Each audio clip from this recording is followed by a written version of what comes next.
Okay. Dad, how do you feel about about being about a dozen episodes in already?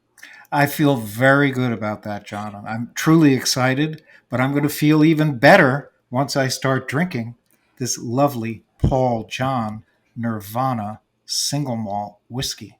It's from India, Goa, India, and Indeed. you have the Paul John Nirvana, and I have the Paul John Edited, which is the higher proof. Ah, It's 92 proof, so 46% alcohol. I'm gonna pour myself some live. Hopefully, you can hear the sound effects. Hold on one sec. mm, Ooh, I heard. I hear it. You hear it? Yes. Okay. So what I wanted to do real quick, Dad, is just And to listen to this. okay. Oh, yes, That's lovely. Lovely. a hefty pour you had there. Yes, I do. Let's do a little tasting. So you go ahead and taste your Nirvana and tell me what your tasting Mm. notes are for the Nirvana. Well, I'm smelling at the beginning, smelling barley, and that's so nice. Oh yeah. It's youthful. There's barley. You know what I get? There's some. I get pear. Mm-hmm. You know, Do you too? that's very interesting because I'm getting. Yeah, I'm getting you got some it of that too. Okay, let's taste. Let's taste. Mm. Mm, mm, mm. Oh, for me, the edited is creamy. That's kind of how I would describe the texture. It is creamy. Creamy is absolutely the right term for my Nirvana as well. Okay. It's smooth. It's creamy. It's much smoother than I expected it to be. I see it working well in cocktails as well. Maybe actually, ooh, how about this, Dad? An espresso martini Yummy. with the Yummy. Paul John, right? It would work well because I'm getting some vanilla and a little bit of honey in here as well. Listen, It's just Dad, delicious. we could go on and on, but we have a guest for our episode, so let's just get to it, shall we? Yes, we shall. Welcome to the Cocktail Guru podcast, A show about food, drink, and entertainment, with a tight focus on the good life. and all things delicious, luxurious, and fun. I'm Jonathan Pogash, bartender, author, and the host of Cocktails the Grand Tour. And I'm Jeffrey Pogash, wine and spirits professional, author, insatiable collector of culinary ephemera, and so people tell me, an engaging raconteur. And my dad. Okay, Dad, let's go ahead and put our glass of Paul John whiskey aside for a moment. Let me just take a quick sip. Hold on. Okay, and I'll take a sip too. Cheers. Good, cheers. And I'm very eager to bring on our guest because he is the consummate beverage consultant. Some may say he is a jack of all trades when it comes to all things related to bartending and cocktails. He's got about 25 years of experience in the restaurant and bar industry, which is about as long as I have as well. He's worked at some of the finest establishments, including Pravda, the Odeon, Mercer Kitchen, Acme, to name a few. And he's worked on spirit brands, right, Dad? Dad did the research, by the way. Oh, yes. Spirit brands including Stolichnaya Vodka, Hendrick's Gin, Don Julio Tequila, Drambuie, and a whole host of brands imported by Remy-Cointreau. We could go on and on, but Charles, welcome to the Cocktail Guru podcast. Thanks. Charles Thank Hardwick. you. Wonderful. So before we get into it, we always ask our guest a question before we start. You ready for the big question? I am indeed, yes. I hope. What if you were stranded on a desert island? What is your cocktail of choice? Oh, goodness. I'd probably go with something I've been drinking a lot of lately, which is a Negroni variant that has mezcal instead of gin. Ooh, that sounds really good. Yeah, I feel like I could drink that, almost any time of day, any day of the week. Yeah. Through any kind of sort of context that may present itself on a desert island. So I'm going to go with that. That's a good one. Would we call that a Oaxacan Negroni? You could call it that. I've heard it called the mescalero. That's what our old, dearly departed friend John Lemaire called his version of it on the menu at Sweet Liberty.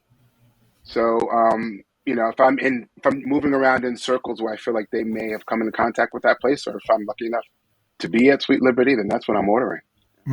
That's a good one. It's been a I very like long time. Oaxacan Negroni. Yeah, I like that too. I like that a lot. I like that term. Yeah. Sweet Liberty is a great place. It has obviously been a long time, but that's one of my favorite places in Miami. Dad, I'm going to have to take you there next time we're in Florida. Yes, you will. There are It's a lot of living room places bar. you'll have to take me to. Yeah. What's that, Charles? I said it's a living room bar. That's what I call those places where you feel like it's your living room. And I don't think it's necessarily even about being in the industry. It's more just about the sense of familiarity that they cultivate. And I'm not getting paid to plug this, by the way. I just truly feel that way about that This place podcast is brought to you by Sweet Liberty. Yeah, right. Do they have beds there too? They have very comfortable banquettes, and they have a chef's table sort of behind the bar, which is very, very cozy as well. So anyway, I just describe it as a very cozy bar that I have to visit whenever I'm in Miami. So I strongly recommend it highly. I can't wait. Let's travel back in time a little bit, Charles Hardwick. Are you ready? Yeah, I'm ready. Always up for some nostalgia. Where are you from? Where did you grow up? I grew up here in the city. I'm born and raised in New York. One of those rare people that actually was born here. To be more specific, on the Upper West Side at St. Luke's Roosevelt Hospital. And I've lived throughout the city during my time here. Lived in Harlem, on the Upper West Side, in Brooklyn, in Queens, which I sort of, gloss over that a little bit, but that was formative years as well. But for the last, 3 decades or so, I've lived in the East Village. So I'm a New Yorker through and through. How did you get to the Rhode Island School of Design? Well, I always did art. That's fascinating. Yeah. A very cool place, and very kind of lauded school. Very good for what my career intentions were, and to some degree still are. That's part of who I am as being an artist. And I always drew since I was a kid. I was really into comics and things like that, and the human figure. I went to the High School of Art and Design here in the city in Midtown, and a friend of my mom's was like, he should go to RISD. I sort of went to another school first. I took the long way around, and that school didn't seem to be working out for me. So I looked into RISD again, applied, and I got accepted. And that's how I wound up there. And the High School of Art, the High School of Art and Design is not the FAME school, right? No, people always kind of make that, sort of mix those two up because that's the better known school, which is more performance art based, and it's more known for that. In fact, my school is like strictly art photography, so it's like Calvin Klein went there, Tony Bennett.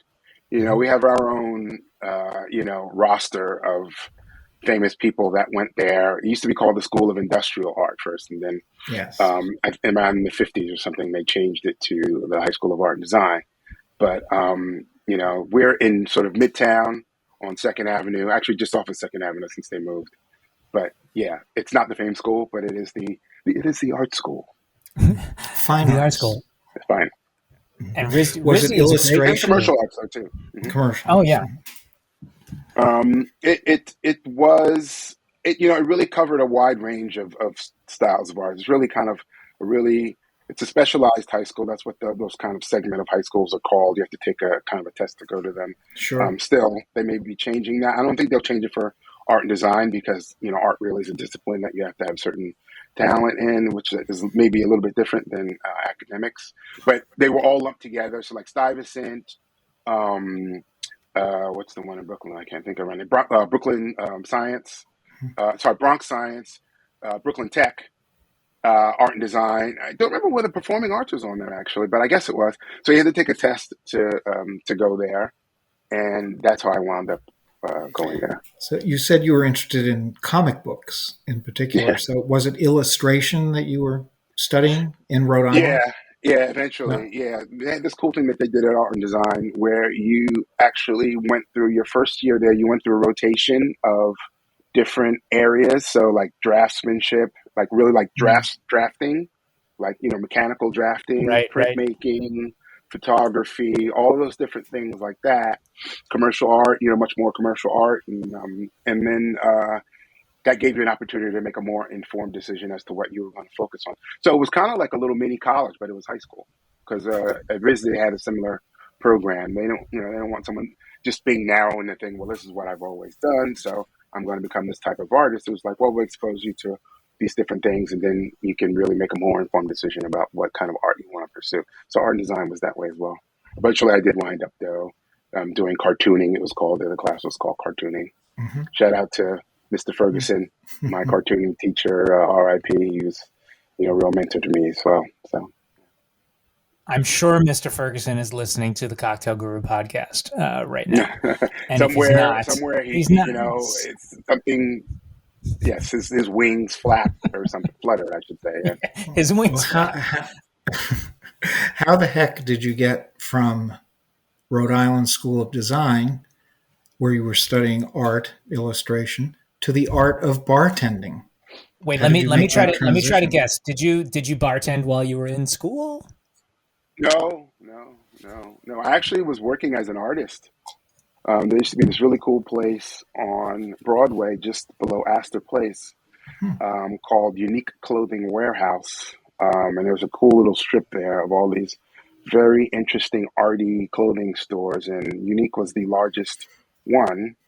And they did artwork, and we did artwork on clothing there. We had a big display in the window. We did portraits on jackets and T-shirts, airbrush, that sort of thing. Although not limited to that. They also had a thing where you could make your own T-shirt in this gigantic machine that spun the T-shirt and made this kind of cool, like, splash design. But in addition to that, we did customized artwork. So I did that to make a living. Then I went back to school, went to RISD, then eventually came back to the city, and just continued working as an artist there until the place closed, which was about 1990, 91.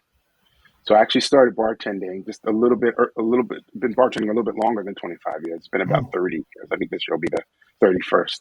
Your 31st anniversary. April. Yeah, essentially, yeah. I just needed I had a girlfriend at the time who worked in the restaurant industry, and she was like, I needed a job, and she was like, just put these two places on your resume. And one of them she had worked at, and say you waited in bartending. No, I had never she worked told in a you restaurant. she padded showed you to pad your resume. The old early 90s, resume, like padding, taking liberties, so to speak. So I put those down, and the saying was, at least at the time, was expect to get fired from your first 3 jobs, and I got fired from my first 3 jobs because I didn't know what I was doing. Well, what happened? So tell me. Not the first 3, but the first 2. Yeah. Well, what happened? Obviously, when you get fired from a place, it sucks, but it also allows you to learn from what you did. Just like a relationship, just like when you get out of a relationship, you take what you learn to the next place. But what is it? What was it? Is it something that you can share? Why did you get fired, Charles? Well, yeah. Well, first of all, I'm glad you asked that question. Not so much about why did you get fired question, but the sort of broader question about learning and all that stuff, because it gives me a chance to talk about why I wound up bartending. Because originally I wasn't bartending. I put both on there because probably somewhere in the back of my mind I thought bar was a cooler job, but I also wanted to give myself more options. Mm-hmm. So I was a busser at one place, and actually by the time I got canned there, I was actually a food runner, and I was pretty good at it. It was that I just thought was kind of unfair, so that one I'll just put to the side. But then when I got really into it, I was a server, and I was like a god-awful server. Like I remember once a guy came in with his family. The place only recently closed. It was called Spring Street Natural. It was on Spring Street in Lafayette. I knew it well. Yeah, yes. Sure.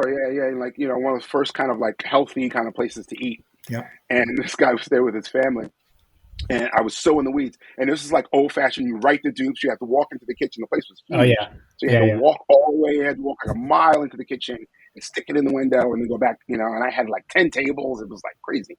So anyway, this guy ordered a bottle of wine, and I put the bottle of wine. He was there with his wife and kids. And I was so in the weeds. I just put the wine on the table and walked away. You were like, fuck this. I didn't do it like in a mean way. I just didn't. I was just so you were turned around. You were just I wasn't like I didn't do it in the hospital. Yeah. And then suddenly I realized, wait, I didn't open that guy's wine. I went back to the table, and he's just looking at me like, you moron. Like, So that was my last year.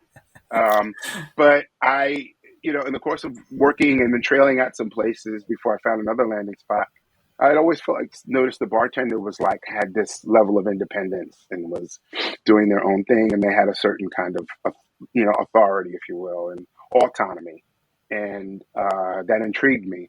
So I got lucky, and the Acme that you mentioned is not the Acme that I worked at. I worked at Acme when it was like Southern Barbecue Joint. Yeah. So they hired me as a bartender, and I was like, awesome. Uh-oh, what do I do? So I asked a few friends of mine, for some advice. I got a old Mr. Boston's bar book. This was 91. Oh, did you? So a Mr. Boston guide, you say? Yeah, got the red one, with the red and black one, and my friend, this guy named Tim, I just, what do I need to know? And he's like, the first thing you need to know, and really the main thing you need to know is you're never wrong. You never, you wouldn't say that to somebody now in that way, because it would just make them seem like, something that there's maybe too much of now. It's just, it's kind of a sense of, the bartender, like, oh, you don't know anything, and let me tell you what, he didn't really mean it like that, although the times did dictate some of that a little bit. He was just more like, just own your bar kind of thing. He's like, you're never wrong. Even if you're so wrong, it can be more obvious. You're just, everything is going according to plan. So, right, and it's a pride thing. You're taking pride in where you are in the moment and your bar and sort of Yeah, and in your work, you take your work seriously. Although in those days you took it somewhat less seriously, but you're not taking yourself all that seriously. I will say too, just quickly in passing, that this place I wound up working at, it was called Around the Clock, and it was there for a long time. I became the bar manager there below Angel Share, and it could be a pretty hairy place because it was open all night. So you worked from 8 till 4 in the morning. So you had so that place you did need also to be like, hey buddy, do me a favor. Don't, you had to get a little, you had to be like a little bit of a policeman in there too sometimes. Yeah, but with Mr. Boston, hey, you're never wrong. Yeah. Never wrong. I know mine is like, I left it in a drawer somewhere at some place I worked. I wish I still had it and had inscription from Tim. So Dad was holding up the 75th anniversary edition, which is the newest one that I edited. Yeah, because that looks totally different from mine. Yeah. Oh, nice. Yep. Yeah, that's the newest and the last. The newest, the last, and the best, if I do say so. So we'll send Charles a copy of it. Yeah, I'd love that. And that was my first bar book, and then American Bar came after that, and that one really became my bar Bible for quite a while. Oh yeah. And so you started bartending in the 90s, and so when did you start to come into sort of the craft cocktail realm at places that you were working at? I assume you met Jay and Dushan at Pravda. Yeah, I worked with them. Yeah, you worked with them at Pravda, and so they were doing Dale. And Dale. Dale I never met until much later, but obviously, it got carried forward to me personally and professionally by Jay and Dushan. He set up that whole program. Yeah. And so we probably, and I started in 2001. Where were you working at that? Where were you working in 2001? I was working at Pravda. You were at Pravda, yeah. So I started working there in 2001. Yeah. In April of a lot of my bar gigs started in April. It's very April. weird. Yeah, kind of a rebirth, springtime. Yeah, rebirth. I guess springtime. Yeah. So I worked there in April, and it was Jay and Dushan. Jay was the bar manager, and Dushan was like his kind of aide de camp. And Henry Lafargue was there, and he worked the upstairs bar. Sure. Igor had just left to go work at this place called The Park, which is still open. So it was really this kind of really cool period in the city and in the industry, and then those guys we're very close friends to this day. Yeah. We had Jay on the show several weeks ago, and I got to see that. How did I miss that? You got to see it. You got to see it. And we were reminiscing about those older cocktail days, and places where we would all go out to afterwards and hang out. And they were good times. Those are our formidable years. I have to say, and there were very few people doing the things that we were doing, and I think for you, like myself, we saw that there was a renaissance happening, and maybe there was a need for people like us to get hired by brands and to start our own consulting gigs and to get consulting gigs and things like that. And you followed that same path, correct? Yeah. It took me a little bit of time. Jay Duchamp really, pioneered a lot of that stuff, with the developmental things, things like, Beefeater Wet and working with Absolute and, cocktail strategies and things like that. So I saw that and knew that was possible, but it was still like, whoa, okay, and I was still really focused. I was doing music a lot at the time too. So, what kind of music? I was still, really my own music, kind of like, and very much in the style like classic R&B. So like, like people like Curtis Mayfield and, Stevie Wonder and, Marvin Gaye and songs that were written in that way, so you can see maybe the guitars behind me, those remnants of that era. Oh yeah. So, it took me a while. After there, I wound up at the Odeon and wasn't as much of a, burgeoning craft cocktail scene there, but it was known for the Cosmopolitan and things like that. And obviously, high volume in its own way. And, it's probably, it probably wasn't until I opened my own bar at this place called Blue Owl where I started doing, that kind of thing, which was about 3 years after I is that right? Yes. About 3 years after I left Pravda. So that was like what, 2006, 2007? Yeah, exactly. That may have been around the time when we met. Yes, it is. Yeah, I don't even remember how it was. It may have been through the U.S. Bartenders Guild. I don't know, possibly. Some events, we just kept seeing each other. Yeah. And, I think, you sort of, in those kinds of, even though there were less people then, you remember people that you enjoy talking to, and you're always one of those people. So I think we'd always find ourselves, talking for 10 or 15 minutes before going back to the bar for another it's true, branded cocktail. Totally. And, the conversations get longer and longer as you keep drinking and drinking. And definitely. And there were there were cell phones, but not like now. There weren't smartphones. So, no. We were doing a lot more talking. Exactly. And you did some gigs at two of the hotels that I love the most in New York City, actually, the Mandarin Oriental being one of them, and the Waldorf-Astoria. Yeah. Both great hotels. Yeah, and really iconic hotels for sure, yeah. Yeah. And what was it like working there at the Mandarin? At the Mandarin? Yeah. Really elegant, luxury, a lot of the stuff that you would expect.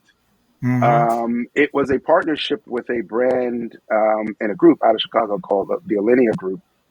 And they did, they had a Michelin star chef, a 3 Michelin star chef. They have a great restaurant. Brian Ackett's. Yeah. So they were transporting the aviary concept here to the city as well as their office concept. So I worked at the office.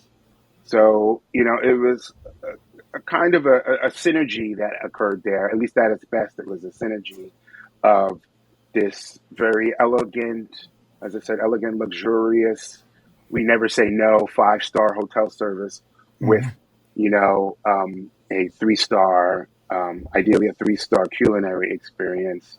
And then the office's thing was dealer's choice across the board. So, we had, up to 60 different tinctures. Our approach to building the cocktails was very, really culinary in nature, but also personal.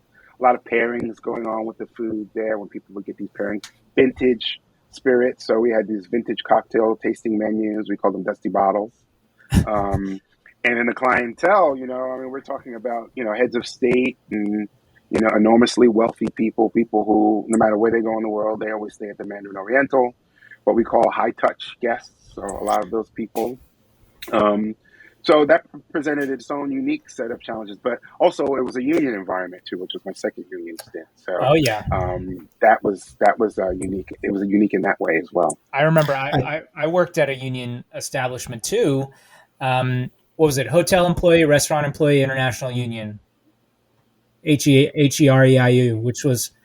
Okay. I don't know that one. I was HTC. What was the number? It had a number too, right? It was the so and so number union. Anyway, okay. Yeah, when I was at the Russian Tea Room, I was a member of that union, and when the Russian Tea Room closed, without giving any of their employees notice, I was thankful that I was in the union because they took them to court and they got us back pay and all that. Yep.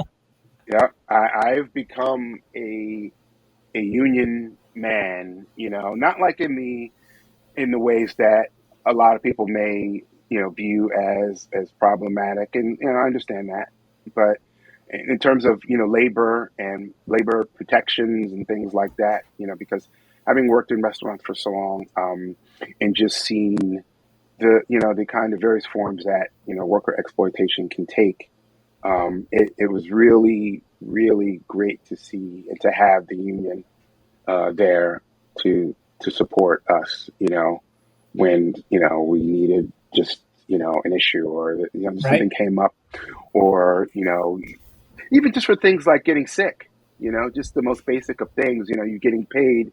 I got plantar fasciitis really bad when I was at the Waldorf. Oh yeah, I got that too. I got that too. Yeah, I was wearing the wrong shoes, and then the stuff on the floor wasn't great. So that that didn't help. But I had to take like a week off, and I don't think I would have been able to do that. I think I would have been hopping around behind a bar somewhere in agonizing pain, or hopped up on painkillers, in order to work. But the union enabled me to do that without work. And I just, every day I was like, thank goodness I have the union there for that. And the Waldorf was, Mandarin was union as well, as I said. So. Yeah. Were you at the Bull and the Bear at the Waldorf? I wish. Are you kidding? Yeah. Where were you? I'd have like a Rolex on now, or Patek Philippe or something. I was in a place that was new. It was called La Chine. It was in, I forget what it had been called before. Yes, I know the spot. Yeah. It was called. Was it Peacock Alley before that? No. Peacock Alley was upstairs, okay. Kind of on the other side.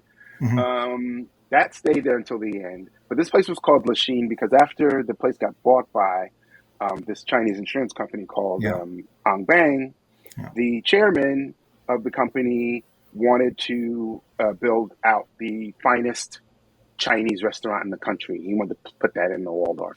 So he made this place called the La Chine, brought in kind of things going full circle because Leo DeGroff did the cocktail program there. Oh, right. Yeah. Great crew of people working there, together. I came in a little bit after the beginning because I was in Montauk when they opened. But, Montauk working at this place is high volume place out there called Surf Lodge. And so I came in there, and it was 2-star in the Times, really, really fine, Chinese fine dining, I guess is the best way to describe it. And what you mentioned Montauk, what brought you to Montauk, and when did you start working out there? Two things brought me out there. One is I love the town of Montauk since, I first went out there in 1981, not to work. I'm not that old, but but I went out there with my mom, and it just became a place that we both fell in love with. So, I didn't go out there every year, but it stayed in my mind, and I would go out there when I could. And then it started turning into, as the Hamptons started developing, and that started creeping further east. Opportunities opened up out there. I had friends who were out there. And eventually I got asked to go work there at this place called Gurney's. And very famous spot. Yeah, been there for a long time, great property. Yeah. And then that same summer later on, and that same summer I wound up working at Surf Lodge. So that was the first thing with my history with the place.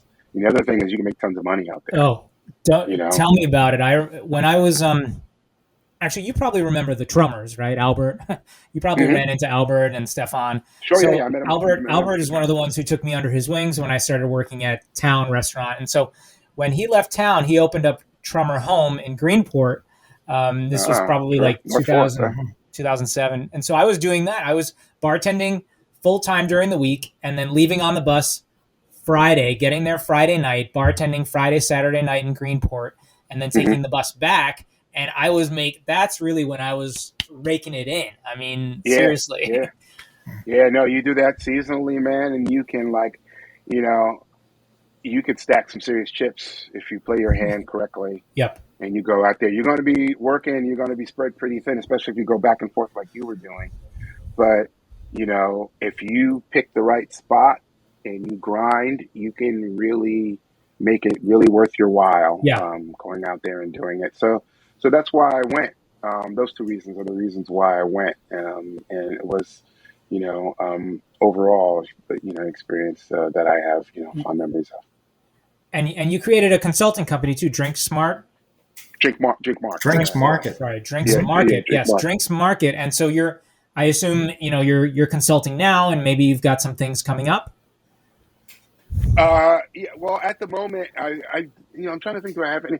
Well, there's something that I've been working on. That's I don't want to say top secret, but it's within the realm of what I do, but it's not. I'm going to try to not be annoyingly vague about this. You could tell us because nobody listens to this podcast. Yeah. We've got my mom and my wife are our two listeners. Actually, no, my mom refuses to listen to this podcast. Actually, your secret is safe with us. No, I'm just kidding. Don't reveal anything you don't feel comfortable. Yeah, it's in the realm of published works, But since in the most recent time, I did some events out in the Hamptons towards the end of the season. With Cincoro tequila, and some Zoom classes, and trainings and corporate things of that nature. Not specifically affiliated with brands. I also, until last year, just because the program ended, I was the educational ambassador for the category of genever. Yes, fantastic. I think was Donnie Ronan was working on that as well. Yeah, he was at the very beginning, and he's the one who brought me into the program. Right. And then he moved on because it's Donnie Ronan. He's busy as heck. His plate is full, so he had other stuff to do.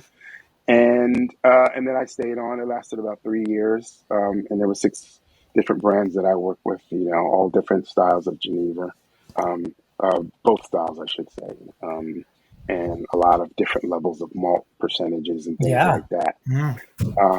But in the last few months, I've been kind of hunkered down with my face in front of a computer, tapping away at keys and recalling all of these various experiences that I've had over many years, trying to redirect them into something, manifest them into something special.